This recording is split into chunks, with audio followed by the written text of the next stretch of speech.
ଯେଉଁ ମା ଭଉଣୀମାନଙ୍କର ପିରିୟଡ଼୍ସ ଟାଇମ୍ରେ ବା ପିରିୟଡ଼ ସାଇକେଲ୍ ଟାଇମ୍ରେ ଡିସଚାର୍ଜ ହୁଏ, ଯେଉଁ ଡିସଚାର୍ଜରେ ଆପଣଙ୍କର ଅଣ୍ଡାର ଲାଳ ଅଂଶ ଟାଇପ୍ର ଆସିବ ବା କ୍ଷୀର ଟାଇପ୍ର ଯଦି ଆପଣଙ୍କର ଡିସଚାର୍ଜ ହେଉଛି, ସେଥିରେ ଚିନ୍ତିତ ଆପଣ ହୁଅନ୍ତୁନି, ଯେଉଁଟାକି କୁହନ୍ତି ଧଳା ସ୍ରାବ ବୋଲି ଧବଳ ସ୍ରାବ ବୋଲି କହୁଛନ୍ତି। ତ ସେଥିରେ ଆପଣ ତା'ର ପ୍ରତିକାର କରିବେ, କାହିଁକିନା ତା'ର ପ୍ରତିକାର ନ କଲେ ଫ୍ୟୁଚର୍ରେ ଆପଣଙ୍କ ତାହା ପ୍ରୋବ୍ଲେମ୍ କ୍ରିଏଟ୍ କରିବ।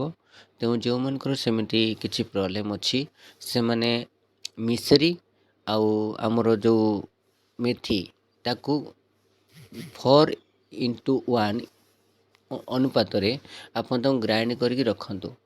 ପ୍ରତିଦିନ ବ୍ରସ୍ କରିସାରିଲା ପରେ ଆପଣ ଖାଆନ୍ତୁ। ଏବଂ ମନ୍ଦାର ଫୁଲ ଆପଣ ଜାଣିଛନ୍ତି, ମନ୍ଦାର ଫୁଲ ସହିତ ଗୁଡ଼ ମିଶିକି ଆପଣ ଖାଆନ୍ତୁ। ଖାଇବା ଦ୍ୱାରା ଆପଣଙ୍କର ଯେଉଁ ସମସ୍ୟା ଅଛି ତା'ର ସମାଧାନ ହୋଇଯିବ। ଏବଂ ଆପଣ ଯଦି ୟୁଜ୍ କରିବେ ହୋମିଓପାଥିକ୍ ମେଡ଼ିସିନ୍ ତ ପଲ୍ସାଟିଲା 30 ଆପଣ ୟୁଜ୍ କରନ୍ତୁ।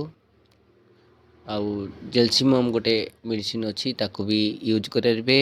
ଆଉ ପାୟସ୍ ମେଡ଼ିସିନ୍ ଗୋଟେ ଅଛି, ପାୟସ୍ କ୍ୟୁ ପାୱାର ଆପଣ ୟୁଜ୍ କରିବେ। ପାୟସ୍ କ୍ୟୁଟା ଆପଣଙ୍କର ଯଦି ପିରିୟଡ଼ ବହୁତ ଗ୍ୟାପ୍ ହେଇଯାଉଛି, 3-4 ମାସ ଗ୍ୟାପ୍ ହେଇଯାଉଛି, ଠିକ୍ ଟାଇମ୍ରେ ହେଉନାହିଁ, ତ ପାୟସ୍ ଆପଣ କଲେ ଆପଣଙ୍କର ସଠିକ୍ ରହିବ।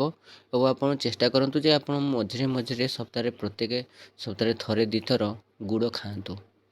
ଗୁଡ଼କୁ ଖାଇବେ କାହିଁକିନା ଆପଣଙ୍କର ଶରୀରରେ ଶ୍ୱେତସାର ଏବଂ ଲୌହସାର ଏ ଦୁଇଟି ଆମର ଇଷ୍ଟ୍ରୋଜେନ୍ ପ୍ରୋଜେଷ୍ଟେରନ୍ ହର୍ମୋନ୍କୁ ନିୟନ୍ତ୍ରଣ କରିବାରେ ସାହାଯ୍ୟ କରିଥାଏ। ଆଉ ଇଷ୍ଟ୍ରୋଜେନ୍ ଆଉ ପ୍ରୋଜେଷ୍ଟେରନ୍ ହର୍ମୋନ୍ ହିଁ ମହିଳାମାନଙ୍କର ଶରୀରରେ ସମସ୍ତ ପାଇଁ ଦାୟୀ ହେଇଥାଏ। ତେଣୁକରି ତା'ର ନିୟନ୍ତ୍ରଣରେ ହିଁ ସବୁ ସମସ୍ୟାର ସମାଧାନ ହେଇପାରିବ। ଯେଉଁ ମା ଭଉଣୀମାନଙ୍କର ପିରିୟଡ଼୍ସ ଟାଇମ୍ରେ ବା ପିରିୟଡ଼ ସାଇକେଲ୍ ଟାଇମ୍ରେ ଡିସଚାର୍ଜ ହୁଏ, ଯେଉଁ ଡିସଚାର୍ଜରେ ଆପଣଙ୍କର